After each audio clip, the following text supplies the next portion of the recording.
Bem, queridos, sejam todos muito bem-vindos. O pessoal está chegando. Eu sei que é o trânsito, essa hora o trânsito é muito complicado, estão procurando estacionamento, tem toda uma dificuldade, né? Eu entendo perfeitamente. Queridos, nós hoje vamos concluir a nossa unidade sobre.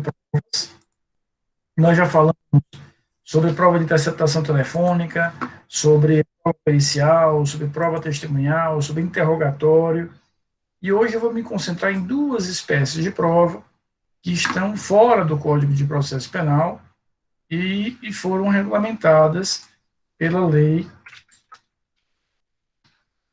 12.850 de 2013, que é a Lei de Enfrentamento do Crime Organizado.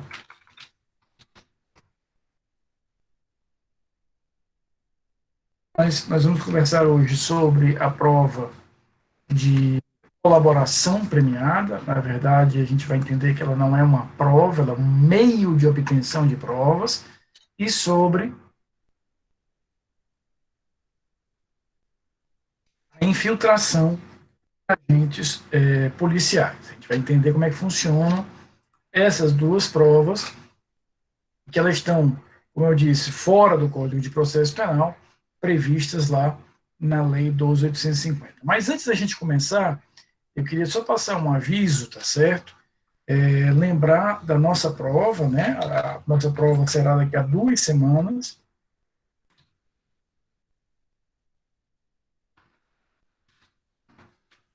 no dia 22 de setembro, ela é chamada, no dia 24 de setembro, a segunda chamada.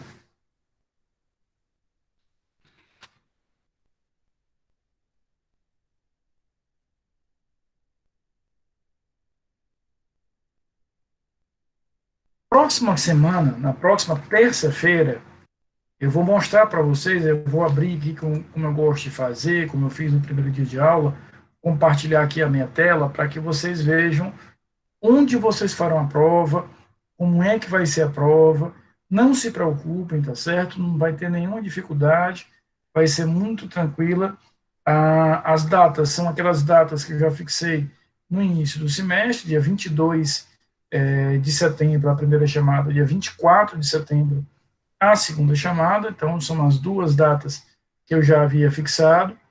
Ela será feita pelo AVA, né? Então, você vai ter a prova no AVA, vai ter um módulozinho lá, provas, né? Então, você vai ter um módulo provas, e você vai encontrar o arquivo da prova em arquivo editável, em ponto .doc, tá? Então, eu vou.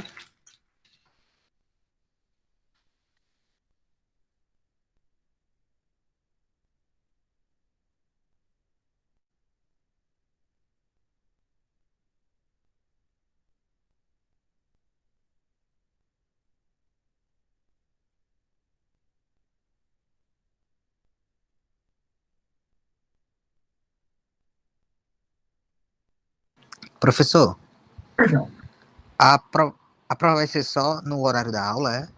pai, a prova vai ser sonorada da aula, eu vou dar uma espécie de chorinho, digamos assim. Eu vou marcar para que ela seja liberada para vocês às 19 horas, e eu vou dar aí até 9, 9h30, alguma coisa assim. Mas é muito importante que vocês já comecem na hora da aula, tá certo? É só nessa janela aí que eu vou disponibilizar para vocês, é uma orientação que a gente recebeu da coordenação.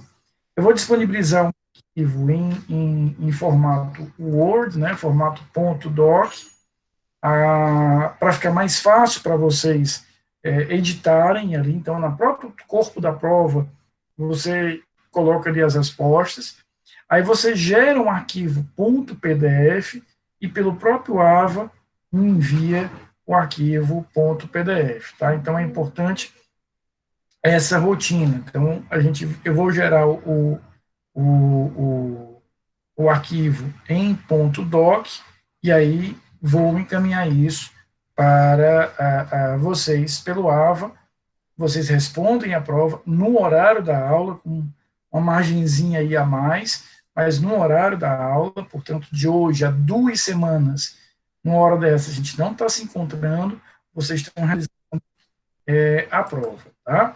E eu vou esperar que vocês me enviem por ponto PDF, isso é importantíssimo, eu vou repetir isso várias vezes até o dia da prova, vou escrever no nosso grupo de WhatsApp, por quê? Porque o AVA vai estar configurado para receber só arquivo .pdf.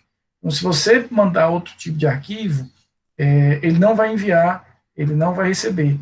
E por que o ponto PDF? Porque a gente não pode perder de vista que, apesar da gente não estar fazendo a prova via papel, né, a gente está fazendo em papel, ela é um documento, ela vai precisar ficar documentada, até para a segurança de vocês, para a minha segurança e para a segurança da universidade. Então, é muito importante que vocês lembrem, eu repito, vou repetir isso algumas vezes ainda lá, mas a prova será nesse formato .pdf, e essa é, até segunda ordem, a estrutura que a gente vai usar durante todo o semestre, tá bom? Então, até a segunda ordem é a estrutura que a gente vai usar durante todo o semestre. Então, vai estar lá no AVA, semana que vem eu vou mostrar onde encontrar isso no AVA, vai ter lá sabe aqueles módulos que você já tem, né, no AVA, vocês vão ter, já dá uma adiantada. Então, vocês têm aqui,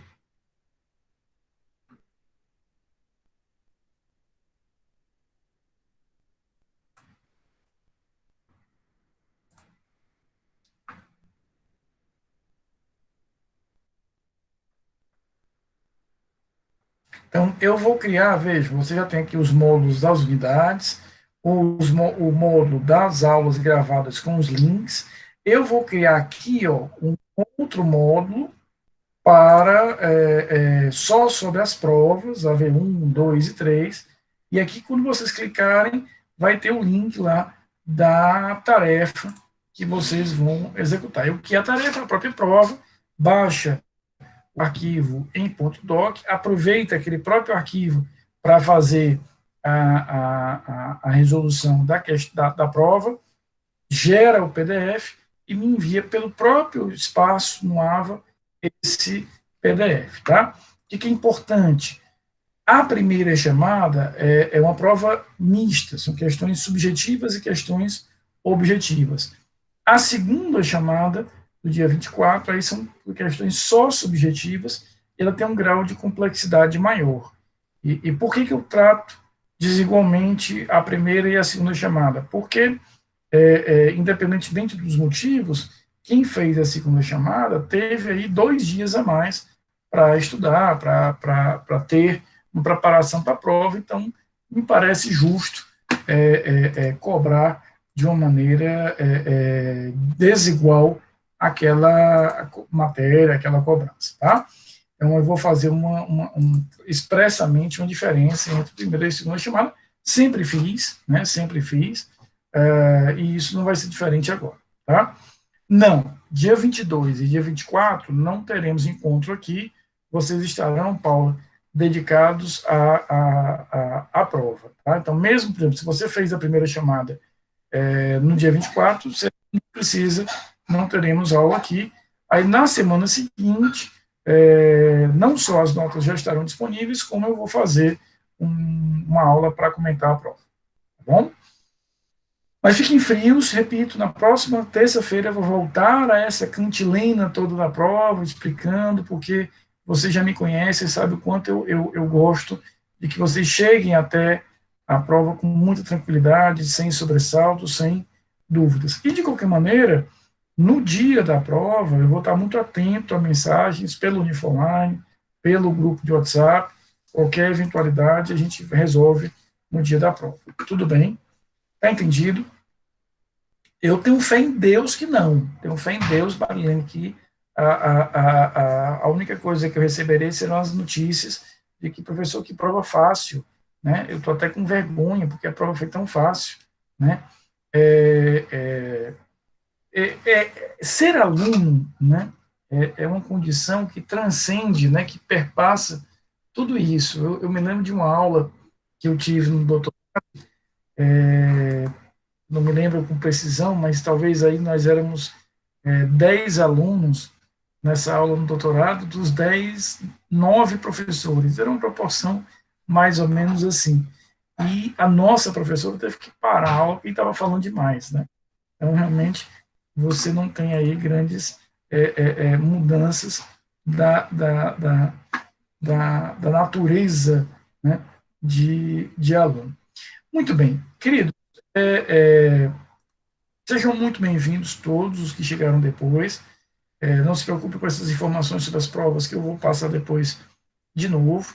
E hoje eu quero encerrar a nossa segunda unidade, essa unidade que a gente vem estudando aí há 2 semanas, é o estudo das provas do processo penal. Nós já estudamos as provas previstas no Código de Processo Penal. Hoje eu quero conversar com vocês sobre a prova de colaboração premiada e de infiltração de agentes policiais. Essas provas elas estão organizadas na Lei 12.850, que é a Lei de Enfrentamento do Crime Organizado. Então, a gente vai ter o enfrentamento do crime organizado feito a partir dessa lei. Algumas considerações preliminares antes da gente chegar até a colaboração premiada.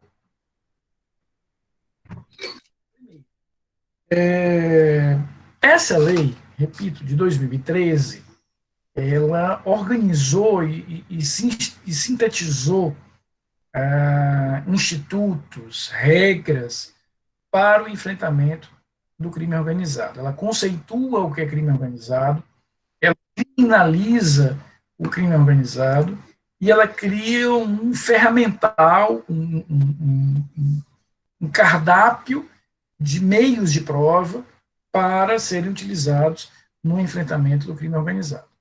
Ela não é a primeira lei brasileira de enfrentamento do crime organizado. Nós tínhamos uma lei anterior, que não é que a lei anterior fosse ruim.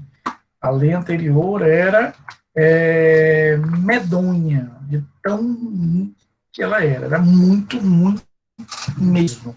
Era assim, um ruim de com força. Né? Então, assim, por mais que a gente tenha uma regra normativa anterior, sob determinado aspecto, ela era tão ruim que a gente pode acabar definindo a Lei 12.850 como o primeiro grande marco de enfrentamento legal do crime organizado. Não é a primeira lei a tratar do tema, mas a diferença, né, de qualidade das duas normas faz com que a gente acabe tendo aí, de forma muito emblemática, a partir da Lei 12.850, a criação de uma nova cultura jurídico-legal brasileira de enfrentamento do crime organizado. Em grande parte, a Operação Lava Jato e outras operações que vieram a reboque não teriam efetivamente existido se não fosse alguns dos dispositivos dessa lei. A gente assiste hoje a Operação Lava Jato praticamente minguando, né, não tem aí muita efetividade frente ao que já teve. Isso, de certa forma, era esperado, já adianto a vocês. Eu falo isso de forma muito à vontade, porque estudo o crime organizado desde o meu mestrado, a minha dissertação de mestrado é sobre o crime organizado, então faço um estudo já há algum tempo sobre esse tema, e era mais ou menos esperado que a Lava Jato cairia nesse declínio que a gente vem assistindo hoje, né? Por quê? Por alguns fatores. Primeiro, haveria, né, a Lava Jato ela atinge de forma muito direta, tem como foco, de forma muito direta, a classe política, né, a exemplo do que aconteceu, daí porque esse paralelo é tão importante, do que aconteceu com a chamada Operação Mãos Limpas na Itália no final do século passado. E na Itália houve um movimento muito interessante, é muito interessante você estar esse paralelo, porque a Operação Mãos Limpas ela avançou bastante no enfrentamento da máfia italiana, e atingiu muito fortemente a classe política italiana. Depois de alguns anos de um certo sucesso, o parlamento e o executivo na Itália foram desmontando a Operação Mãos Limpas, e nós chegamos, por exemplo, no final da Operação Mãos Limpas, a ter o principal juiz que conduzia aquela operação condenado o que se configurou à época de excessos, né, na condução daquela determinada operação. Por coincidência, hoje, né, hoje o Conselho Nacional do Ministério Público aprovou uma punição ao chefe do Ministério Público, até a semana passada, da Lava Jato de Curitiba, que era o Dalton Dallagnol. Então, a gente percebe um movimento muito parecido no Brasil em relação à Lava Jato, com alguns movimentos aí feitos tanto pelo Executivo quanto pelo Legislativo. Do Executivo, nós tivemos a nomeação polêmica de um Procurador-Geral da República, que tem feito gestões internas que eu não posso afirmar, seria leviano da minha parte afirmar que é para enfraquecer a Lava Jato, eu não tenho como afirmar isso, mas acabaram enfraquecendo algumas operações, alguns grupos de trabalho, algumas forças-tarefa da Lava Jato. Houve também uma mudança feita pelo atual governo na atuação e no alcance do COAF, que era um dos pilares da Lava Jato, que era um órgão, à época, ligado ao Ministério da Justiça, de levantamento de informações financeiras eletrônicas. Ele foi deslocado para o Banco Central, num movimento aí de clara conotação política. Também houve uma mudança no Ministério da Justiça, na Polícia Federal, algumas iniciativas legislativas. Então, é muito interessante a gente estudar, porque era previsível que a Lava Jato teria esse fim. Eu sempre esperei que a Lava Jato teria o auge e entraria num declínio, porque é muito parecido com o que houve na Itália, né? Mas, sem a Lei 12.850, a gente pode afirmar que não teria havido a Lava Jato, muito menos na proporção de que ela alcançou. Tá? Por quê? Porque essa lei de 2013, ela organiza esses instrumentos de enfrentamento do crime organizado. O crime organizado, ele tem um conceito próprio, né? A Lei 12.850, ela vai conceituar de maneira expressa, né, a existência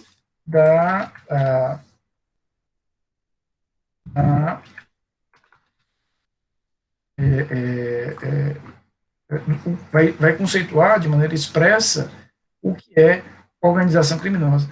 Pessoal, e aqui eu quero deixar claro que a gente está vivendo uma época muito, muito chata nesse país, extremamente chata, em que tudo que se fala nesse país vira uma polêmica, é politizado, é radicalizado. Então isso é um pouco chato. Tá? Então, quando eu afirmo tudo isso da Lava Jato e desses movimentos que foram feitos nos últimos anos, eu não estou aqui necessariamente me posicionando contra ou a favor do governo. São situações fáticas, ou seja, houve um enfraquecimento interno do Ministério Público Federal em relação às forças-tarefas da Lava Jato, houve uma mudança muito grave no que diz respeito ao antigo COAF, que mudou de nome, depois voltou a COAF, que era um dos braços essenciais. Então, aqui entendo as minhas colocações como colocações técnicas, né? São fatos. Não estou aqui julgando do ponto de vista da direita, da esquerda, até porque a Lava Jato ela teve um alcance muito, muito extenso, ela acabou incomodando aí, talvez todos, ou se não quase todos, os segmentos políticos do Brasil. Então, isso era algo, repito, mais ou menos previsível dentro de um cenário quando a gente comparava a movimentos similares feitos em outros países, como principalmente a Itália, né? Não é à toa, né? A gente teve essa punição, como eu falei hoje, do procurador-geral, do procurador-chefe da Força Tarefa da Lava Jato até semana passada, ele pediu para sair semana passada. Temos todas as polêmicas que eu não vou aqui relatar a vocês, que envolvem o ex-ministro e ex-juiz Sérgio Moro, né, porque aquele movimento dele de deixar a Judicatura Federal e ir ocupar o Ministério, obviamente, é um movimento lícito, né, e uma decisão pessoal que ele toma, que ele tomou. Não me compete aqui fazer nenhum juízo de valor. Eu, Rafael, jamais teria tomado essa decisão, porque eu realmente não tenho nenhum talento, nenhum dom, nenhuma mínima capacidade de atuação política. Eu sou um desastre do ponto de vista da atuação política. Então, se eu dependesse de alguma forma de atuar politicamente, eu digo a minha experiência pessoal seria um desastre absoluto, eu morreria de fome, não apenas rápido, como intensamente. Mas isso trouxe, né, um componente ainda mais complexo para a Operação Lava Jato, e já tinha aí uma pecha de politização, e agravou ainda mais essa, não vou dizer essa mistura, mas essa aproximação sobre as instâncias política e jurídica desse tipo de situação. Por que eu estou começando a aula falando disso? Porque quando a gente enfrenta o crime organizado e a gente trabalha com todos esses elementos de enfrentamento do crime organizado, a gente percebe com uma certa tranquilidade, isso há dezenas de estudos científicos que tratam do tema, que o crime organizado, quer seja um crime violento ou não, quer seja aquele crime voltado para ações violentas, de narcotráfico, de homicídio, ou quer sejam aquelas organizações criminosas voltadas, por exemplo, para ao ataque à administração pública, com atos de corrupção, né, atos contra a administração pública, quer num contexto, quer no outro, o crime organizado, as organizações criminosas, elas só têm êxito quando elas têm do outro lado um Estado desorganizado. Então, a desorganização do Estado, ela colabora imensamente para o sucesso da atuação das organizações criminosas de qualquer matiz, de qualquer natureza. Então, a corrupção dos agentes do Estado acabam sendo um elemento que favorece imensamente a atuação do crime organizado. Então, a gente percebe que determinadas forças criminais e, consequentemente, forças políticas, já que na Lava Jato isso estava muito próximo, iriam reagir a essas atuações. Então, a gente vai ter esse tipo de enfrentamento do crime organizado, passa necessariamente pelo enfraquecimento e pela desorganização do Estado. Eu não estou simplificando algo que é complexo. O estudo e o enfrentamento do crime organizado é algo muito complexo. Mas uma das verdades que a gente pode extrair é isso. Só haverá propagação, estruturação e desenvolvimento do crime organizado quando existir um Estado desorganizado. Então, e outra coisa, o enfrentamento militar, policial do crime organizado é necessário, obviamente, em muitos casos, mas há outros enfrentamentos que são igualmente necessários, ou talvez até mais necessários. Por exemplo, o enfrentamento da questão financeira, né, econômica, acaba sendo um enfrentamento muito importante para o ataque às organizações criminosas. Por isso que existe uma técnica de investigação americana que foi replicada durante muito tempo aqui pela Lava Jato e outras operações, que siga o dinheiro, né, o rastreio, o dinheiro, e onde o dinheiro passa, eu vou tendo ali, né, uma trilha de migalhas de pão, em que eu vou vendo todas as pessoas que estão efetivamente envolvidas nisso. É algo que o Ministério Público está elaborando, por exemplo, nessa operação que vem desenvolvendo das chamadas rachadinhas na Assembleia Legislativa do Rio de Janeiro. Tem seguido realmente o dinheiro dos grandes êxitos da Lava Jato, sobretudo quando a Lava Jato se concentrou na Petrobras foi exatamente seguir o dinheiro. Então, a gente percebe que o enfrentamento do crime organizado passa por esses dois vieses fundamentais, dentre outros, mas sobretudo esses dois vieses fundamentais, que é o enfrentamento militar, policial, né, de organizações, sobretudo as organizações violentas, e do enfrentamento econômico, financeiro, de rastreio, identificação e recuperação de ativos praticados ou fruto originário da prática criminosa. Então, é muito complexo o estudo do crime organizado. Isso fez com que o legislador brasileiro resolvesse criar uma lei própria com ferramentas próprias. Ele vai definir, isso aí é o artigo 1º, parágrafo 1º da Lei 2.850. Então, ele fala aí, considera-se organização criminosa a associação de 4 ou mais pessoas estruturalmente ordenada e considerada pela divisão de tarefas, ainda que informalmente, com o objetivo de obter, direta ou indiretamente, vantagem de qualquer natureza, mediante a prática de infrações penais, cujas penas máximas sejam superiores a 4 anos ou que sejam de caráter transnacional. Um ponto essencial que eu quero que fique na cabeça de vocês é que quando a gente fala de crime organizado, de organização criminosa, a gente está falando de uma estrutura muito complexa, está falando de uma estrutura muito elaborada.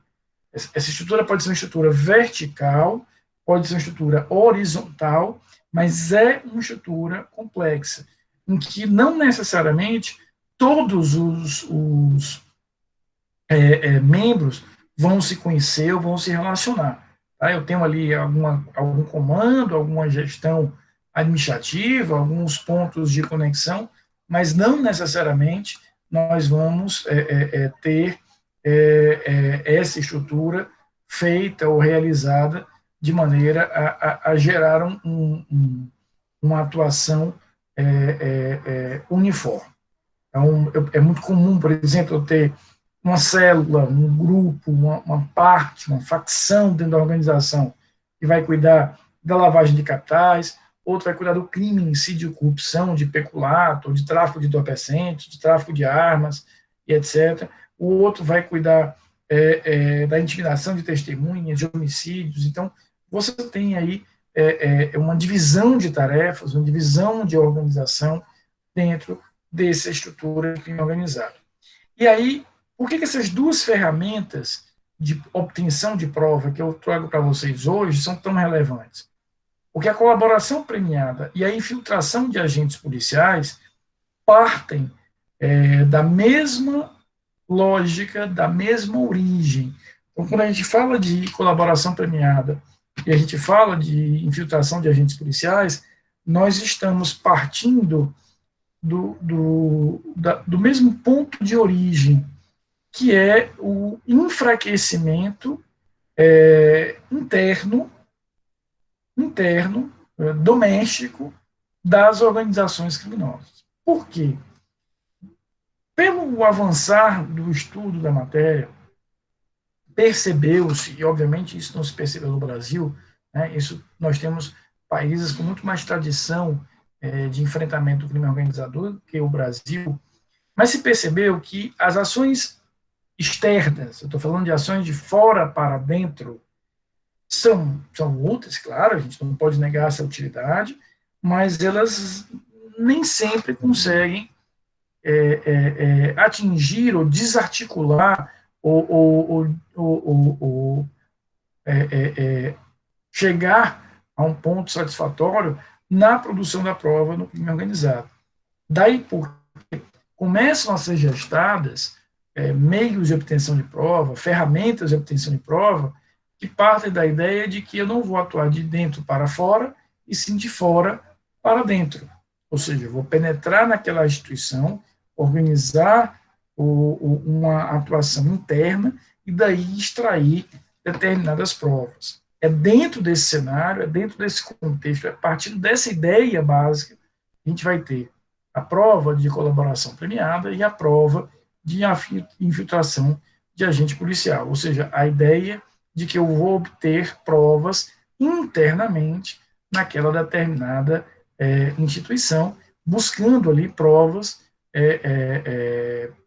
que não obteria, que eu não encontraria se eu atuasse apenas da forma externa, exterior àquela organização.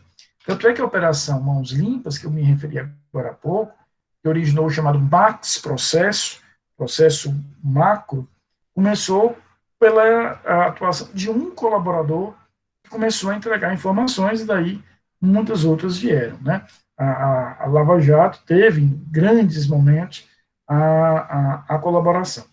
Então, entendam a colaboração e a infiltração como esses meios de obtenção da prova que parte dessa ideia, da ideia de implodir a organização, de buscar provas, elementos de informação, elementos de convencimento internos e não externos. A diferença é que na infiltração eu coloco um policial lá dentro para que ele busque informações, na colaboração eu faço efetivamente com que alguém que está dentro venha a me trazer essas informações. Então, entenda, a colaboração e a infiltração, elas não são provas em si, elas são meio de obtenção de prova, porque é através da infiltração, através da colaboração, que eu vou chegar na prova. O que é a prova? Os extratos bancários, os documentos, as confissões, as filmagens, as interceptações, que eu faço a partir da colaboração, a partir da infiltração. Tá? É por isso que na época da Lava Jato, e repito, a gente fala de Lava Jato como se estivesse falando de um fenômeno de décadas atrás, né? Mas há poucos anos atrás, havia muita discussão de que colaboração não é prova. Não, colaboração não é prova. Né? Se o colaborador não comprovar o que ele diz que vai comprovar, aquilo ali não vai ter nenhum tipo de validade probatória. Então, o que é a colaboração premiada? É um acordo, né? ela é um acordo, e é importante a gente fixar essa ideia, ela é um acordo feito entre o Ministério Público ou a polícia e um agente colaborador que se compromete a entregar meios de prova visando, né, receber algum tipo de benefício. Aqui deixa eu fazer um pequeno parênteses, tá? Um breve parênteses para a gente contextualizar a colaboração premiada. Eu estou estudando com vocês um instituto que, apesar de existir antes da Lei 12.850, ele foi sistematizado na Lei 12.850 de 2013.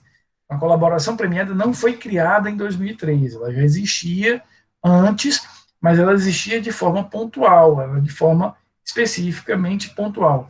Que foi que fez a Lei 12.850? Organiza melhor, sistematiza melhor e disciplina melhor o uso da colaboração premiada. Então, você tinha, desde a década de 90, uma indicação lá no Código Penal que, para o crime de extorsão mediante sequestro, se eu entregasse o paradeiro daquele sequestrado, eu teria uma redução de pena.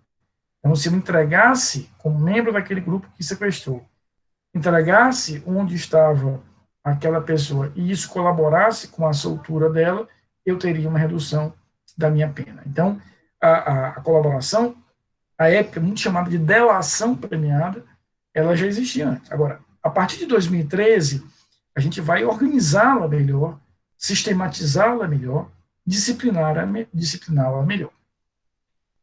Então, é importante que a gente entenda que nós estamos estudando um instituto que tem basicamente 7 anos com a forma atual no Brasil. Então, não é estranho que a gente tenha visto muitas colaborações premiadas que foram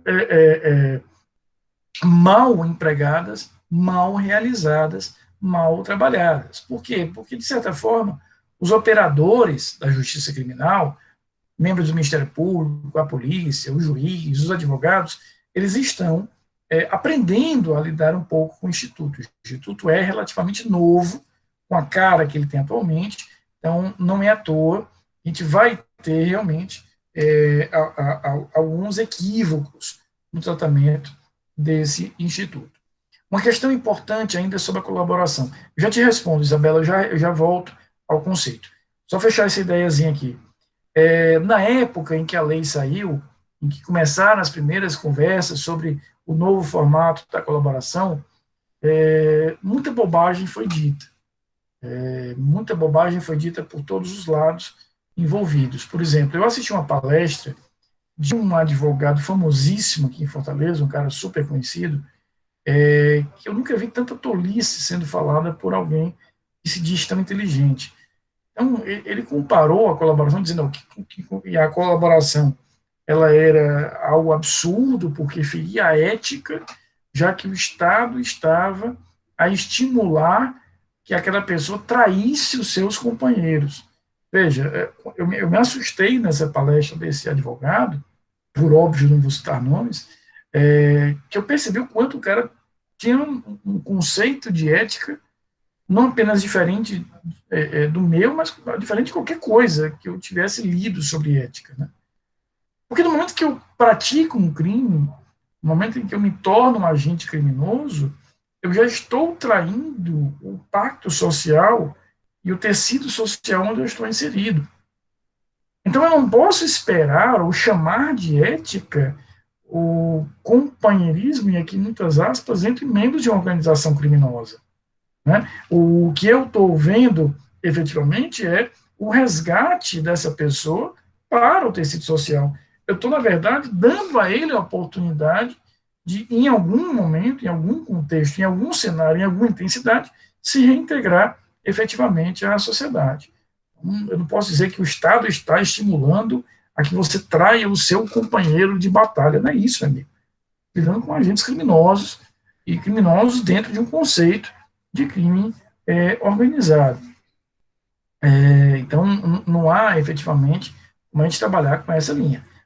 É um instituto legal, constitucional, controlado pelo judiciário, e que funciona aí, volto, Isabela, é um acordo, né, é um acordo feito entre o Ministério Público e a polícia. O Supremo diz que a polícia tem legitimidade para celebrar acordos de colaboração premiada, e aqueles membros da organização criminosa, onde esse membro promete entregar provas, promete entregar informações, e que, se isso for de fato entregue, né, se isso de fato se confirmar, ele vai receber algum tipo de benefício. Que benefícios são esses? A joia da coroa é não ser processado criminalmente. O prêmio máximo de colaboração premiada é eu não ser processado criminalmente. Para isso, eu tenho que ter dois requisitos básicos.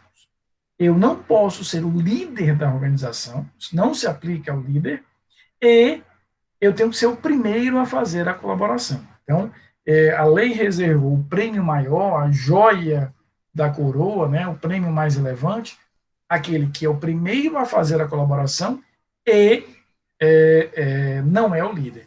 Vamos entender, a colaboração é eu chegar para alguém de dentro da organização e digo, cara, me entrega a prova que eu te entrego um benefício. E por que eu vou te entregar o benefício? Porque com isso eu vou implodir aquela organização. Então, se esse cara é o primeiro, e daí eu vou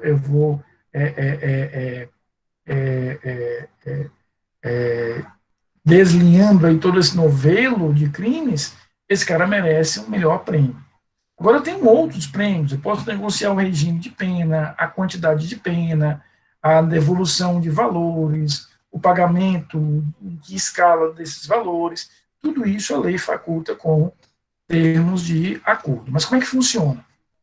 Esse agente colaborador negocia com o Ministério Público ou com a polícia os termos da colaboração. Então, ele vai negociar os termos da colaboração, dizendo, olha, eu tenho tais coisas para entregar. Eu tenho como entregar tais coisas. Né? Oi, Juan, você quer perguntar alguma coisa?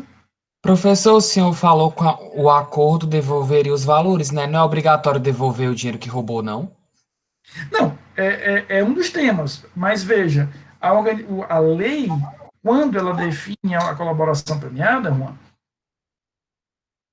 ela define para qualquer tipo de crime organizado. Então, nada impede que a gente imagine crimes que não têm uma dimensão exclusivamente patrimonial. Tá? É muito usual porque na maioria dos casos os crimes têm um componente patrimonial muito forte, que eu exija essa restituição e essa reparação dos danos causados.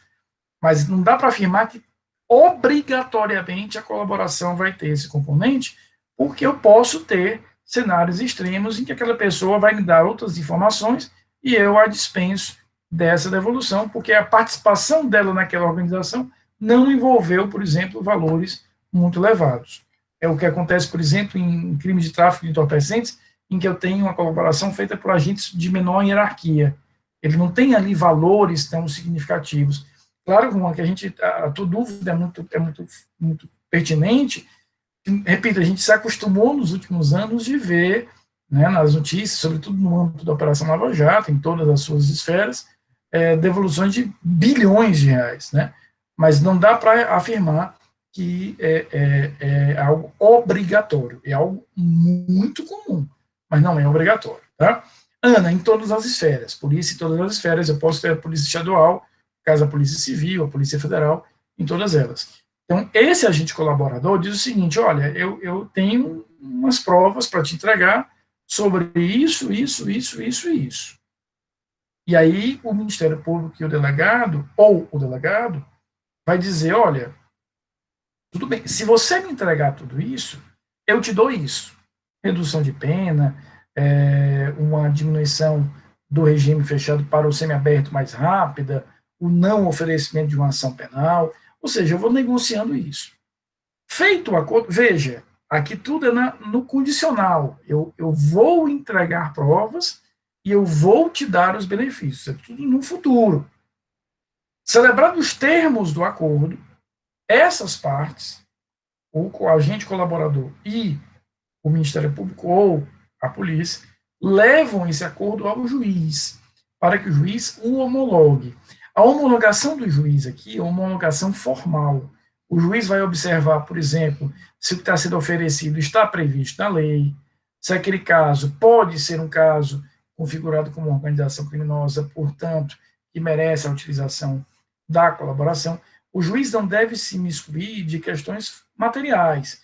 Né? Se o juiz acha que o Ministério Público foi muito generoso nesse oferecimento e acha que há um exagero, né, nesse oferecimento, a gente não vai poder fazer muita coisa. Se aquilo ali estiver dentro da lei, dentro das opções que a lei confere como negociação, a gente vai ter efetivamente a possibilidade desse tipo de acordo ser homologado. Portanto, a atuação do juiz é uma atuação meramente formal, em que ele vai ter que analisar se aquilo que foi oferecido está presente na lei, se a parte que fez a colaboração está representada por advogado, se o que foi oferecido a ele é possível, se as provas que ele está querendo entregar são provas lícitas. Então, o juiz vai analisar tudo isso. Exatamente, Paulo, você pegou agora a essência da coisa.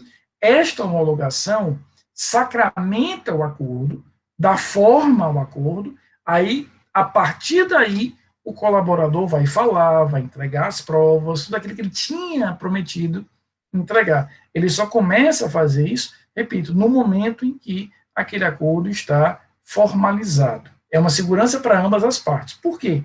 Porque se o colaborador, de fato, entregar tudo que ele prometeu, ele tem o direito a receber aquilo que ele tinha acordado. Não é uma liberalidade no futuro. Então, se eu disse, olha, eu vou entregar isso, isso, isso, isso, e eu vou ter uma redução de pena, e eu vou ficar logo no regime semiaberto, se eu, de fato, entregar, eu tenho como exigir isso no final. O juiz está vinculado àquele acordo. Tá? Da mesma forma, o Ministério Público e a polícia têm a segurança de que, independente do que aconteça, aquela prova vai ir aos autos e vai ser uma prova válida. Então, veja que o acordo, ao ser homologado pelo juiz, gera essa segurança dupla, tanto para uma parte quanto para a outra. Até porque, se eu entrego tudo aquilo que eu me propus entregar, eu tenho o direito subjetivo de exigir os benefícios que me foram prometidos. Tá? Rafael, se eu não entregar tudo isso, eu não vou receber os benefícios. E um bom acordo de colaboração, ele é feito de forma modular. Ele não é tudo ou nada. Eu vou dizer, olha, se você entregar isso aqui, você recebe isso. Se você entregar isso aqui, você recebe isso. Então, isso é muito. Os bons acordos são feitos de maneira a modular essa entrega de prova e o recebimento da vantagem, para não ser o tudo ou nada, porque pode acontecer do colaborador não conseguir entregar aquilo que ele tinha prometido. Uma questão interessante sobre o colaborador, ele abre mão, né, tudo isso está na lei 12.850. O que é que vai precisar para formalizar, quais são os benefícios que podem ter, as consequências disso, tá, Isis? Tudo está lá. Uma das condições obrigatórias para a celebração do acordo de colaboração premiada é que o agente colaborador confesse todos os crimes e ele não pode esconder nenhuma conduta, nenhum benefício que ele tenha tido, etc.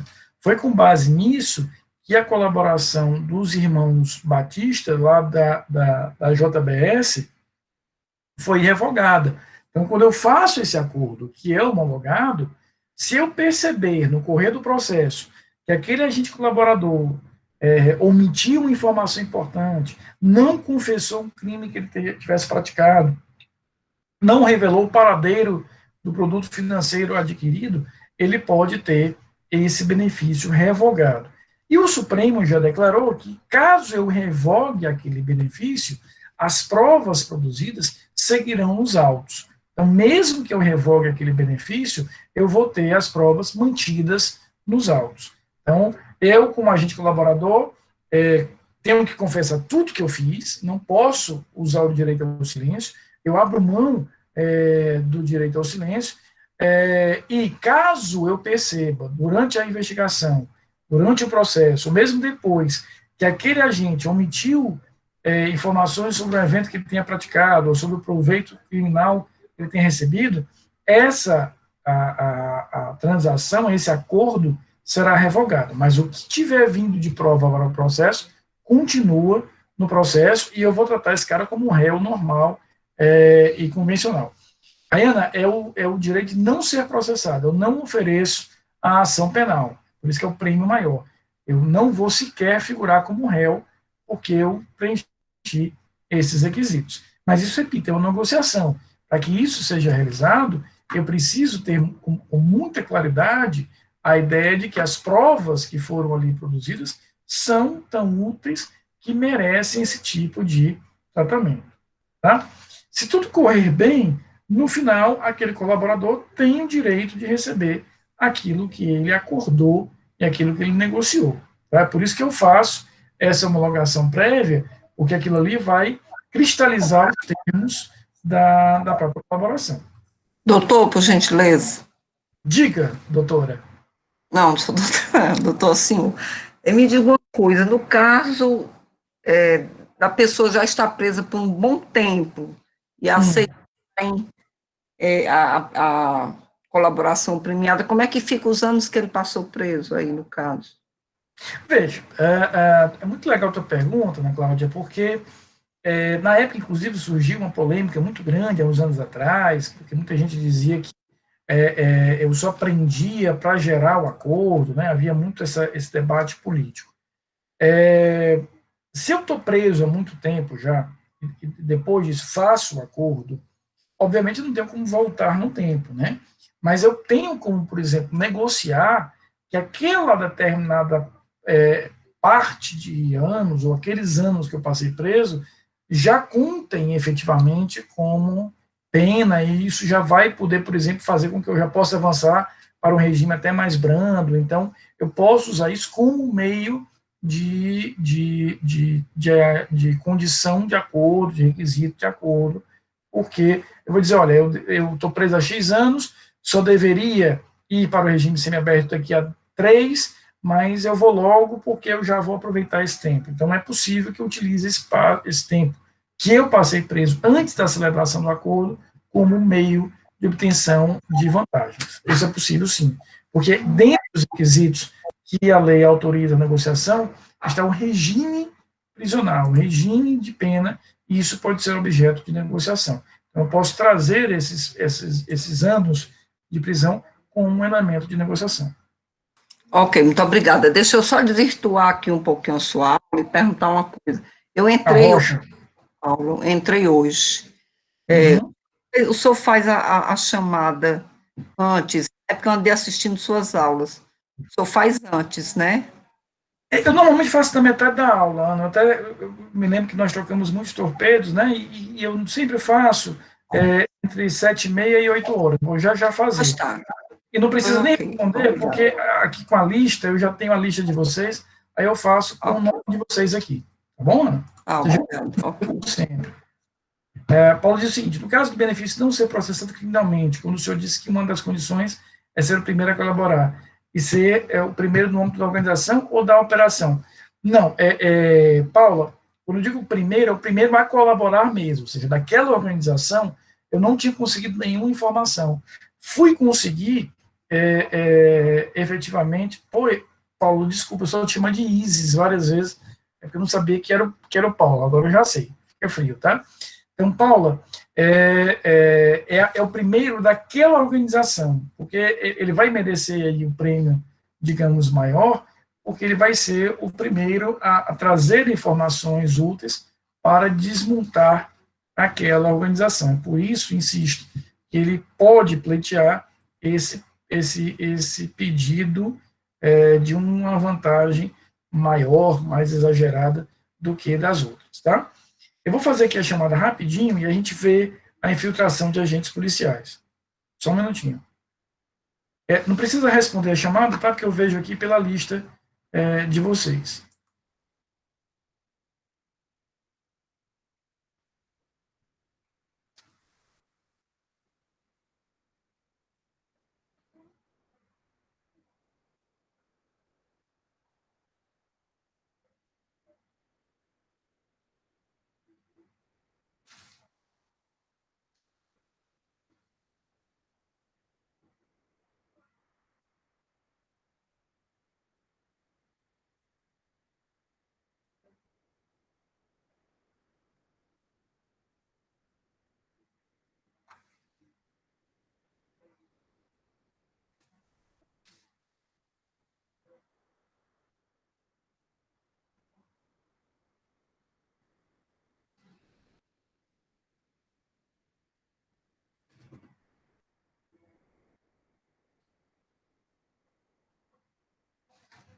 Já estou concluindo, só mais um minutinho. Não me abandonem, não fujam.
Fique tranquilo, Giovana. Vá com Deus, minha querida. Boa noite, viu?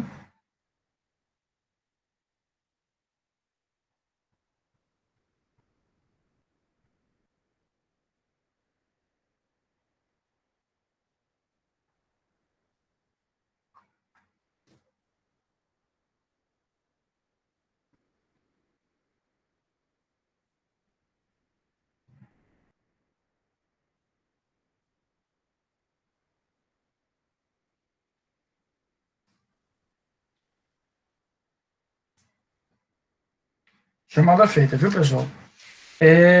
Então, quais são os elementos essenciais que a gente tem da colaboração premiada? É um acordo, né?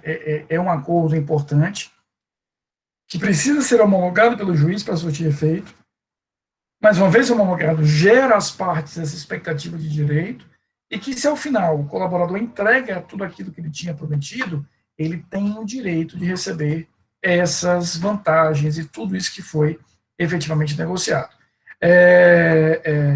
Então, dentro dessa perspectiva, o que a gente vai ter?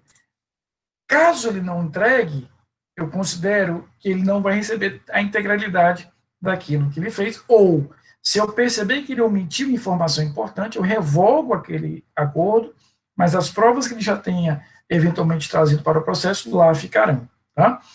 A prova de infiltração de agentes policiais também é uma prova relativamente moderna, é uma prova pouco utilizada porque ela tem uma dificuldade operacional muito grande. Na prova de infiltração, eu vou ter que infiltrar um agente policial. Isso tem uma série de riscos físicos, materiais, uma série de dilemas, até mesmo ético-morais. Por mais que a lei diga que eventuais crimes que ele venha a praticar dentro daquela organização, ele não tem responsabilidade, porque ele estaria diante do exercício regular, estaria diante do estrito cumprimento do dever legal, tem questões éticas aí que são interessantes de serem trabalhadas. Mas, primeira coisa, a infiltração de agentes policiais só ocorrerá se o juiz autorizar. Ele precisa de uma autorização expressa para ser feita. Então, a polícia vai ao juiz e o juiz expressamente autoriza aquela infiltração, delimitando ali quanto tempo aquele agente pode ser infiltrado. Ao final desse período, ele, quando for exfiltrado daquela organização, ele fará um relatório circunstanciado com todos os meios de prova que ele obteve, e esse relatório é o produto final daquela determinada infiltração que vai ser utilizado como prova. Então, na colaboração, eu pego alguém que já está na organização e faço com que ele me traga a prova. Na infiltração, eu levo alguém para dentro daquela organização para que ele possa produzir e trazer essas provas que são relevantes. Né? Aí nós pergunta o seguinte: se ele omitir algo, todo o resto que relatou não vai ser lhe dar benefício algum? Não, Helene. Se ele omite sobre crimes que ele tenha praticado, destinação de recursos que ele tenha obtido com aquela determinada prática criminosa, ele vai perder o acordo como um todo, porque são requisitos fundamentais para a validade do acordo. Então, se eu omitir crimes, ou se eu omitir o paradeiro da grana que eu apurei com aquele crime, por exemplo, bens, fazendas, carros, eu perco tudo. E a ideia são requisitos para que eu tenha validade, abrir mão do direito ao silêncio, abrir mão do direito a não produzir prova contra mim, produzir informações completas sobre todos os eventos que eventualmente eu tenha praticado. Tá? Então, é dentro desse contexto que aqui ele realmente perde tudo mesmo. Ele não vai poder aproveitar absolutamente nada. Então, a infiltração de agentes policiais se caracteriza por isso. Eu vou ao juiz, peço ao juiz a permissão, infiltro aquele agente policial e ele passa a produzir provas, informando, trazendo elementos de informação lá de dentro. Quando termina a infiltração, ele vai produzir ali um relatório circunstanciado, relatório esse que ele irá efetivamente descrever tudo que ele percebeu, que ele conheceu, que ele descobriu durante aquela prática da infiltração. Então, veja, são duas... por que a gente não vai falar que a colaboração e a infiltração são meios de prova? Porque eles são meios de obtenção da prova. A prova é o extrato bancário, é a fotografia, é a cópia do e-mail, é a cópia das conversas de WhatsApp. É isso que será a prova. Eu vou usar como fundamento da condenação, são essas provas derivadas da infiltração, derivadas da colaboração. Por isso que a gente diz, não, o cara fez a colaboração, falou ali um bocado de coisa, e isso não é prova. Tá certo, isso não é prova. Ele vai ter que trazer elementos de prova, elementos probatórios de todas aquelas alegativas, de tudo aquilo que ele falou dentro daquele determinado processo. Sobre esses meios de prova, há alguma dúvida? Eu quero recomendar a vocês, eu tenho lá, e vocês têm isso no AVA, o link para uma aula que está lá no meu canal no YouTube sobre essas duas provas. Então, lá no AVA, você vai na segunda unidade, tem um linkzinho que é bem legal, que é uma aulinha um pouco mais curta, né, que a gente dá mais de 1 hora falando, é uma aula um pouco mais curta, mas que eu abordo lá os principais elementos de convencimento que o juiz tem que ter, que o Ministério Público tem que ter e que a parte colaboradora tem que ter para fazer esse acordo, tá bom? Com isso, a gente encerra o estudo das provas do processo penal e, a partir da quinta-feira, a gente começa uma nova unidade, o estudo dos procedimentos, tá? Não, Inês, eu posso fazer essa infiltração ainda na fase de inquérito. Eu não preciso ter um processo, mas mesmo que eu faça isso na fase de inquérito, eu vou precisar da ordem judicial. Então, não há uma ação penal estabelecida, estou na fase pré-processual, ainda de inquérito policial, mas eu preciso ter a permissão judicial para infiltrar aquele agente. Não, aí ele, Marilene, uma vez infiltrado, como ele tem essa permissão judicial, ele pode obter outros meios de prova, interceptações, filmagens, fotografias, escutas ambientais, ele pode fazer isso sim, porque o juiz, ao deferir, ele já vai deferir todo esse conjunto de provas. Não, a infiltração, Marilene, pressupõe que ele faça parte da organização. Ele vai ter que fazer parte da organização realmente. Tá? Ele precisa estar internamente na organização. Não é uma ação de fora para dentro, não. Agora, dentro dessa vivência e dessa convivência com a organização, ele vai poder fazer esse meio de essa produção de outros meios de prova. Pois não, Ana, pode falar. O que eu faço para entrar no grupo? Professor, sou analfabeto. Não, triste. Vamos resolver isso agora. E a gente fica mais difícil de entrar, de entender.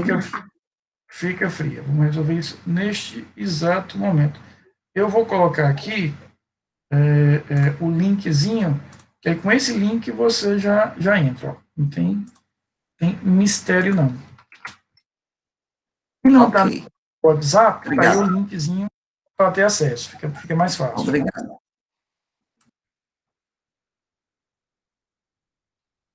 Ele, Antônio, a própria lei vai isentá-lo de responsabilidade porque ele estaria no Instituto de Cumprimento do Dever Legal. Exatamente, Marilene. Ele estaria, a lei expressamente diz isso. Eu até posso contestar, e há trabalhos interessantes, alguns artigos que eu li sobre isso, a questão moral vida, né? Porque eu levo um agente do Estado a praticar crimes. Existem algumas questões éticas aí que são trabalhadas. Mas do ponto de vista jurídico, ele não vai ter responsabilidade porque ele estava ali diante do Instituto de Cumprimento do Dever Legal. Tá bom? Então, queridos, aproveitando que a Rosângela comentou, a Ana Cláudia também, quem não tiver no grupo, entra, porque é muito útil, a gente concentra lá as informações da disciplina, é mais um canal de comunicação, acaba sendo muito útil para a gente. Tá bom? Então, a gente conclui aqui a nossa segunda unidade do estudo do processo penal, e aí nós vamos, a partir de quinta-feira, começar uma nova unidade, que é o estudo dos procedimentos criminais. Então, a gente vai ter, a partir de quinta-feira, um novo estudo, que nós vamos conhecer os diversos ritos processuais penais, ou seja, em português, como é que se organizam os procedimentos criminais, qual é a sequência de atos, prazos, e tudo isso a gente vai ver a partir da próxima quinta-feira, tá bom? Não, essa aula só tem um AB, Marilene, porque no horário EF eu tenho uma turma de processo penal 1, e agora, daqui a pouco, no horário CD, eu tenho uma turma de penal 3. Então, eu só tenho essa aula nesse horário. Tá bom? Mas, de qualquer maneira, como sempre está sendo gravado, está sempre lá no AVA, e lá vocês também têm um conjunto de outras videoaulas que eu gravei, estão disponíveis no meu canal. Tá bom? Queridos, mais alguma coisa? Gostaram da aula? Então, na quinta-feira, a gente começa a nossa unidade 3, e na semana passada, eu volto a conversar com vocês sobre como é que vai ser a nossa prova, os detalhes mais perfeitos. A gente sabe que a prova vai ser de hoje a 2 semanas, através do AVA, e eu vou mostrar tudo isso para vocês na próxima quinta-feira. Tá bom? Uma boa noite para vocês, um beijão grande, fiquem com Deus, fiquem com saúde, a gente se encontra na quinta-feira. Dia 22 é a primeira chamada, e dia 24